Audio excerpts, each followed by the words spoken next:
Congressman Cicilline, thanks for taking a few minutes during your trip to talk with us. And I want to get right to the questions. Is it a little past 10 p.m. there? Do I have the time difference right? Yeah.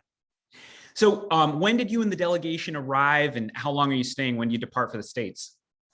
So we arrived on Friday. Actually, we left on Friday. We arrived Saturday morning. So we're here for 2 days. We leave tomorrow morning.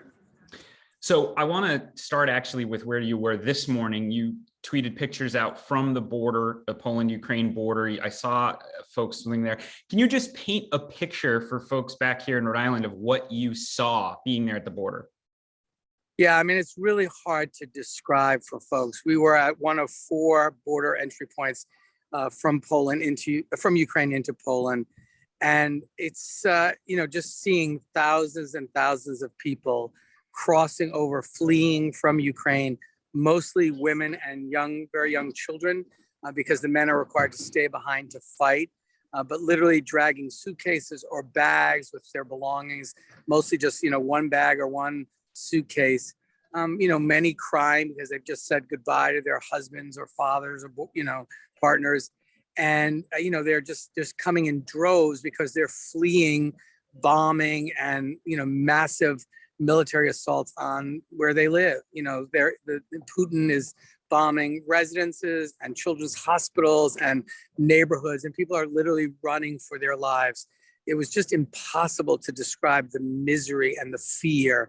The Polish government is doing an incredible job. The border patrol, they are, these individuals are doing it with real care, and you see border guards and police handing out teddy bears to the kids. And I mean, it's just unbelievable. But they come over the border. They then are taken by bus to a welcome center, which is a little more inland. And either they're picked up or a Polish family takes them in their home, or some of them have to stay in the welcome center. But the human suffering that is being caused by this invasion of a sovereign country by Vladimir Putin is just unspeakable. And it really does amount to war crimes. And I'm just curious, as you look when you're at the border, is it a steady stream of people? Was it chaotic? Is it sort of, but orderly? Yeah, go ahead. Organized, but it's a steady stream. In the last 9 days, 1.5 million refugees have come across the border. We were with the UN High Commissioner of Refugees. He said he's never seen this number over that short a period of time.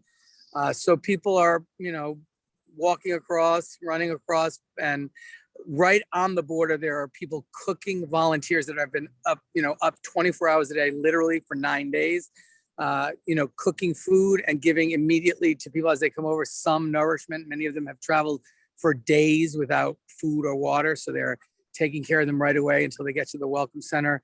The humanitarian effort is amazing, but this is going to continue, sadly, for a while. And so, our support, the United States, providing humanitarian support is going to continue to be very, very important. But the volunteers that are doing this work and the agencies that are there and the Polish government have a lot to be proud of. It's extraordinary. Did you get to talk to any regular Ukrainians, any of the refugees, any of the people coming across while you were there?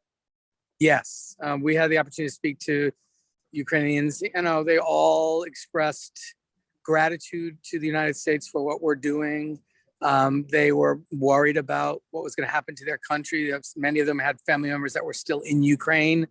Some of them had no idea where they were going because they didn't have any place to go. They just knew they had to leave. So we had the chance to hear the stories. There was not a single member of our delegation who by the end of this trip was not in tears at the border. It was really, really hard.